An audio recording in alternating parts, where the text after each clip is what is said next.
ولك سيادة القناص الديري جعل أخت الأسطورة بخطاب الديري ملثم. يا هبل خلفي خليها عشت تتعلم. وراح أنيك أختك المرة المليون لعيون الضلوع لعيون بجهاده والعقرب الديري والأسطورة الديري. والله لا انيك كس اختك يا ابن القربه يا ابن الممهونه. انت وقت تسجل دس احس اختك ممهونه يعني كانت تاكل زب وهي قاعد تدس. بس راح انيك كس اختك وانت ابن القربه مثلها كس وراح العبها ترنيب واطلع عليها القص. راح انيك كس اختك ومن عطيزها من العص. تعال رعب الايه تعال اشحط لفتك على السريع ولاك. راح اجيب الظهر على كس اختك مكسور.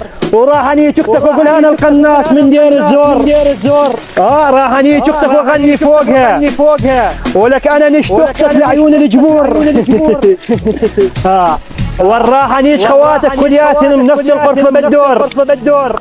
وانا اصير حاجز لاهلك واقول لهم ممنوع العبور.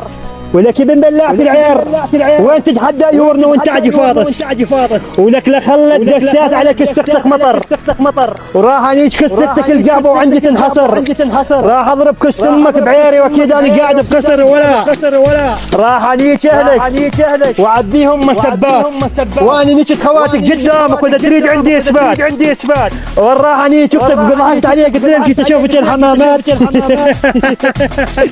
ولك للعن عرضك للعن تعريس اختك شنك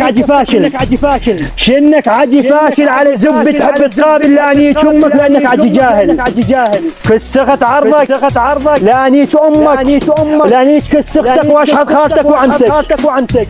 ولك يا ابن القحبه انتو عيلة مماحين نضرب كسختك بعيري وعيري شبه السكين لانيك كسختك وحط طيس الطحين. لك ابن الممحون اتعلم من عيوننا شويه بتشوفتك تصير عندها مستوى. راح انيك اختك اكيد اني على المباشر على البث على الهواء. على كسختك يا اسطوره بخطاب على كسختك رعب الاير.